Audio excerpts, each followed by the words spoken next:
하나님 말씀 에스겔 22장 1절에서 16절 말씀입니다. 또 여호와의 말씀이 내게 임하여 이르시되 인자야 네가 심판하려느냐 이 피 흘린 성읍을 심판하려느냐 그리하려거든 자기의 모든 가증한 일을 그들이 알게 하라. 너는 말하라. 주 여호와께서 이같이 말씀하셨느니라.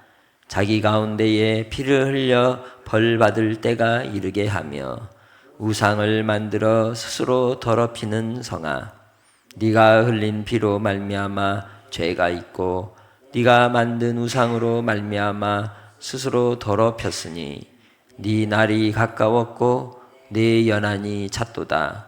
그러므로 내가 너로 이방의 능욕을 받으며 만국의 조롱거리가 되게 하였노라. 너 이름이 더럽고 어지러움이 많은 자여 가까운 자나 먼 자나 다 너를 조롱하리라. 이스라엘 모든 고관은 각기 권세대로 피를 흘리려고 내 가운데에 있었도다. 그들이 네 가운데에서 부모를 업신 여겼으며 네 가운데에서 나그네를 학대하였으며 네 가운데에서 고아와 과부를 해하였도다. 너는 나의 성물들을 업신 여겼으며 나의 안식일을 더럽혔으며 네 가운데에 피를 흘리려고 이간을 붙이는 자도 있었으며 네 가운데에 산 위에서 재물을 먹는 자도 있었으며 네 가운데에 음행하는 자도 있었으며 네 가운데에 자기 아버지의 아체를 드러내는 자도 있었으며 네 가운데에 월경하는 부정한 여인과 관계하는 자도 있었으며 어떤 사람은 그 이웃의 아내와 가증한 일을 행하였으며 어떤 사람은 그의 며느리를 더럽혀 음행하였으며 네 가운데 어떤 사람은 그 자매 곧 아버지의 딸과 관계하였으며 네 가운데에 피를 흘리려고 뇌물을 받는 자도 있었으며 네가 편돈과 이자를 받았으며 이를 탐하여 이웃을 속여 빼앗았으며 나를 잊어버렸도다. 주 여호와의 말씀이니라. 네가 불의를 행하여 이익을 얻은 일과 네 가운데에 피를 흘린 일로 말미암아 내가 손뼉을 쳤나니 내가 네게 보응하는 날에 네 마음이 견디겠느냐? 네 손이 힘이 있겠느냐? 나 여호와가 말하였으니 내가 이루리라.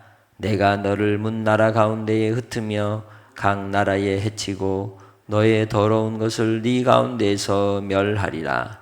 네가 자신 때문에 나라들의 목전에서 수치를 당하리니 내가 여호와인 줄 알리라 하셨다 하라. 아멘.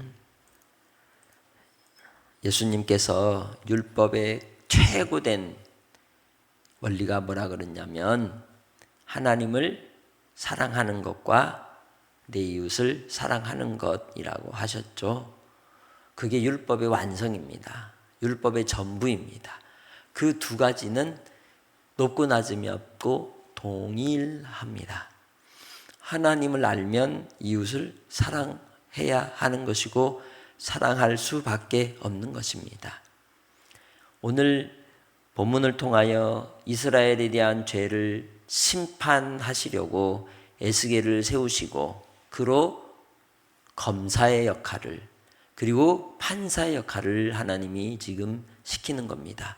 그러시면서 뭐라고 그에게 2절에 말씀합니까? 인자야 네가 심판하겠느냐? 이 피 흘린 성읍을 심판하려느냐? 묻습니다. 그 이스라엘을 이 예루살렘 성에 대한 하나님의 심판을 말씀할 때 예루살렘 성을 인격적으로 대하고 계신다는 거예요. 아담과 하와가 범죄하고 에덴을 떠났을 때 그의 두 아들 가운데 누구와 누구예요? 아담의 아들 가인과 아벨. 그 가인과 아벨을 통하여 땅이 저주를 받습니다. 땅에서 피의 소리가 들리게 되는 거죠. 본문 속에서 예루살렘을 말씀할 때 그 예루살렘 성을 향하여 피 흘린 성읍이다라고 얘기를 하고 있습니다. 그것은 이웃 사랑이 무너진 성읍인 것이죠. 약육강식이 횡행하고 마치 동물의 왕국처럼 변해버린 그러한 예루살렘의 사회적 현상을 꼬집고 계신 것입니다. 잘 보면 그때나 지금이나 다르지 않다는 거죠. 그렇기에 분명 마지막 때에 하나님의 심판을 피할 성읍이 있다? 없다는 거예요. 응당 그 모든 것은 하나님의 당연한 의를 이루시는 결과인 것입니다. 그럼에도 불구하고 오늘 하나님께서 에스겔에게 2번 물으셨죠. 심판하려느냐? 심판하려느냐? 그것은 하나님의 긍휼의 마음을 우리에게 알려주고 계시는 겁니다. 그럼에도 불구하고 하나님께서 아끼시는 것이죠. 무너뜨리시지만 아끼시는 겁니다. 징계하시지만 아끼시는 겁니다. 심판하시지만 여전히 하나님은 자기 백성들을 아끼시고 계신다는 것이죠. 그 하나님의 본 마음을 알아야 우리는 하나님께로 돌아갈 용기를 얻게 되는 겁니다. 이를 위해서 예수 그리스도께서 십자가로 우리에게 성전의 휘장을 위에서부터 아래로 찢으시고 여러 지성소로, 그리고 지성소의 법궤 위에 시은소로 은혜의 자리로 우리를 인도해 주신 것이죠. 모든 심판을 주 예수께서 다 감당하시고 열어 놓으셨습니다. 그러기에 예수 그리스도를 믿는 자들에게 주신 그 은혜와 그 사랑은 우리가 주님 안에서 변화된 삶을 통하여 하나님을 사랑하는 자가 되고 이웃을 사랑하는 자로 살게 되는 줄 믿습니다. 예루살렘 성에 대한 하나님의 심판의 이유를 2가지로 오늘 본문은 이야기할 때 그 한 가지가 피를 흘렸다는 것이고, 그건 이웃을 사랑하지 않았다는 뜻이고, 2번째는 무엇을 이야기합니까? 우상을 만들어 스스로 더럽혔다는 데 있다는 겁니다. 그것은 하나님보다 다른 것을 사랑했다는 것이죠. 하나님 이외의 피조의 세계 속에 있는 것으로 자기의 신을 삼는 인생의 모습, 욕심의 모습을 이야기하는 겁니다. 결국 기브롯 핫다아와라고 불렀던 이스라엘 백성들이 광야에서 범죄한 탐욕의 무덤이 예루살렘 성인 겁니다. 우리의 인생이 탐욕의 무덤인 것입니다. 끊임없이 내 속에선 뭐가 그렇게 자꾸만 나옵니까? 탐심이 나온다는 것이죠. 뭔가를 붙들고 내려놓지 않으려고 하는 우리의 욕심 때문에 하나님으로 섬기지 못하는 장애물이 되는 겁니다. 그래서 하나님께서는 그들에게 대하여 하나님의 징계가 이를 때 피 흘린 값을, 그리고 우상 숭배로 하나님을 배반한 값을 반드시 물으실 것이라고 말하고 있는 겁니다. 그래서 바로 그 모든 일에 대하여 어떤 일들이 결과적으로 나타난다고 얘기합니까? 바로 이방의 능욕이 되고 만국의 조롱거리가 될 것이라는 거죠. 그렇게 한 것에 대하여 결국은 부끄러움을 당한다는 거예요. 그것이 바로 우리가 이 땅에서 주님 안에 살아야 될 삶의 이유가 또한 되는 것입니다. 우리는 하나님 없이는 살 수 없습니다. 하나님이 우리의 소망이요, 생명이요, 그리고 또한 우리가 살아갈 유일한 우리의 영혼의 양식이 되기 때문입니다. 그러기에 오늘 하루도 주 안에서 하나님을 사랑하며 이웃을 사랑함으로 눈동자를 부릅뜨고 우리를 보고 계시는 하나님을 항상 의식하고 살기를 주의 이름으로 축복합니다. 그러면 조롱거리가 되지 않는 겁니다. 수치거리가 되지 않는 겁니다. 하나님을 경외하는 자, 하나님을 두려워하고 주를 섬기는 자에게 큰 은혜가 있는 줄 믿습니다. 그래서 바로 하나님께서는 이름이 더럽고 어지러움이 많은 자라고 이 예루살렘을 향하여 말씀한다는 거예요. 하나님께서 베푸신 은혜의 역사를 이루었지만, 성전이 있었지만, 그러나 이제는 그 모든 것 아무 소용이 없다는 거죠. 빈 껍데기일 뿐이라는 겁니다. 주 안에서 우리가 주를 믿는다 하지만 말씀이 없으면 빈 껍데기가 되는 겁니다. 기도가 없으면 빈 껍데기가 되는 겁니다. 성령이 함께하지 않으면 그것은 아무것도 아닌 것입니다. 그러기에 오늘도 주님 은혜 아래서 성령님께서 함께하시길 사모하고 기도하기를 원합니다. 그래서 하나님께서 이스라엘 모든 고관들에 대하여 그들을 하나님의 심판대 앞에 세우시고 꾸짖고 계시는 것이죠. 그들이 이웃을 미워하고 학대하고 그리고 또한 자기들의 이속을 챙기기 위해 속이며 빼앗고 음행을 저지르는 그러한 성읍이었기에 이에 대한 하나님의 심판을 피할 수가 없다는 겁니다. 우리는 하나님이 보지 않는다고 착각하고 혹은 죄에 대한 범죄에 대한 일들이 드러나지 않는다고 해서 우리가 그렇게 죄를 범하고 사는 이들을 보게 됩니다. 그러나 하나님의 눈을 피할 수는 없는 것이죠. 그러기에 마지막에 다 몰아서 마지막에 하나하나 들춰내면 하나님 앞에 서서 온전히 있을 사람이 있을까요? 아마 두 다리가 사시나무 떨듯이 떨리면서 주저앉아 버리고 말 겁니다. 그리고는 뭐예요? 땅을 치고 후회하고 슬피 뭘 갈아요? 일을 가는 일이 있을 거라는 거죠. 이렇게 얘기를 해도 결국은 그때 그런 사람들이 비일비재하게 나오는 것은 하나님이 영이셔서 눈에 보이지 않기 때문에 하나님께서 인자와 긍휼이 많으셔서 오래오래 참으시기 때문에 그러하다는 것이죠.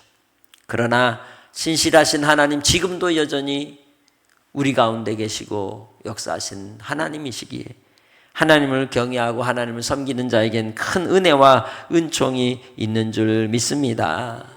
바로 십계명의 모든 계명을 다 어기는 것이 두 가지로 요약이 되는 오늘 죄의 내용이죠. 피를 흘린 죄와 우상 숭배의 죄라는 겁니다. 그래서 바로 하나님께서는 그들에 대한 불의함과 부끄러움과 수치를 하나하나 지금 묻고 계신 겁니다. 우리가 주님을 섬기는 일에 있어서 주의를 구별하여 사는 이유가 어디에 있을까요? 그것은 하나님이 참 신이시고 하나님만이 영광을 받으실 복된 날이기 때문인 겁니다. 구별된 날이기 때문이며 하나님 아버지 앞에서 우리는 그 믿음으로 이 땅에서 살아갈 이유가 있는 것이죠. 그렇기 때문에 하나님을 섬기고 구별하는 자가 복 있는 자인 겁니다. 구별하는 자가 진정한 자유인인 겁니다. 구별하는 자가 진정한 하나님 나라를 소유한 백성인 줄 믿습니다. 주님 안에서 우리는 그러한 삶으로 오늘 하루도 살기 원합니다. 가야 할 곳과 서야 할 곳과 그리고 넘지 말아야 할 곳과 그리고 주님이 기뻐하시는 그 뜻을 위하여 오늘도 분별하며 사는 주의 백성들이 다 되시길 주의 이름으로 축복합니다. 그때나 지금이나 이 음행의 문제는 결코 벗어날 수가 없는 가장 심각한 하나님 앞에서의 징계의 문제가 된다는 것을 쭉 말씀하고 있는 것이죠. 그래서 그 일로 인하여 하나님께서는 반드시 심판하실 것임을 이야기하고 있는 겁니다. 그 일조차도 무슨 죄가 되는 거예요? 피 흘리는 죄가 되는 겁니다. 누군가에게는 무슨 눈물? 피눈물을 흘리게 만드는 일이기 때문이죠. 그러기에 하나님께서 말씀합니다. 14절 네게 보응하는 날에 네 마음이 견딜 수 있니? 네 손이 힘이 있겠니? 라고 이야기하고 있다는 것이죠. 주 안에서 우리는 하나님의 말씀 앞에 두렵고 떨림으로 구원의 길을 걸어가는 하나님의 백성 되기 원합니다. 그 말씀이 나의 삶을 통하여 양식이 되고 위로가 되고 소망이 되어야지 징계가 되고 진노가 되고 심판이 되고 책망이 되어서는 안 된다는 것이죠. 그러기에 우리는 주님 앞에 항상 주를 사랑하고 사시길 바랍니다. 하나님이 하나님 되심을 선포하고 나의 삶을 통해 증명해 나아가는 하나님의 백성들이 되셔서 오늘도 우리의 입술이 복된 입술로 우리의 발걸음이 우리의 손이 하나님 앞에 복된 쓰임에 합당한 성도들로 승리하는 주의 백성들 되시기를 주님의 이름으로 부탁합니다. 주님 아버지 감사합니다. 이 시간도 주의 은혜를 따라 오늘 하루를 주께 의탁합니다. 주께서 함께하여 주시고 역사하여 주옵소서. 긍휼과 자비를 베풀어 주시사 우리 가운데 피 흘리는 죄와 우상 숭배의 어리석음에 빠지지 않도록 항상 우리의 마음을 다스려 주시고 탐심을 끊어내게 하시고 철저히 주 예수 그리스도의 십자가에 함께 못 박고 예수로 사는 자가 되게 하옵소서. 아버지 하나님, 이 땅의 죄악을 불쌍히 여겨 주옵소서. 불의함을 불쌍히 여겨 주옵소서. 이로 인하여 수치와 능욕과 모멸을 당하는 그러한 어리석음을 주께서 허락하실 때 인내하게 하시고 또한 믿음으로써 그 길을 주님 안에서 바라보며 세상이 예수를 부인해도 우리는 예수를 부인하지 않고 고난의 길이라 할지라도 갈 수 있는 하나님의 백성들이 되게 하여 주시옵소서. 우리 삶의 자리에서 주의 뜻만 이루어지기를 원하옵고 아버지 하나님 하루하루의 생명이 주의 은혜임을 알고 아버지 하나님 붙잡아 주시고 역사하여 주시고 사랑하는 믿음의 성도들 또 병원에 있는 우리 믿음 식구들 또 타지에 있는 자녀들까지도 주께서 간섭하시고 주장하시고 역사하여 주옵소서. 감사하며 예수님의 이름으로 기도합니다. 아멘.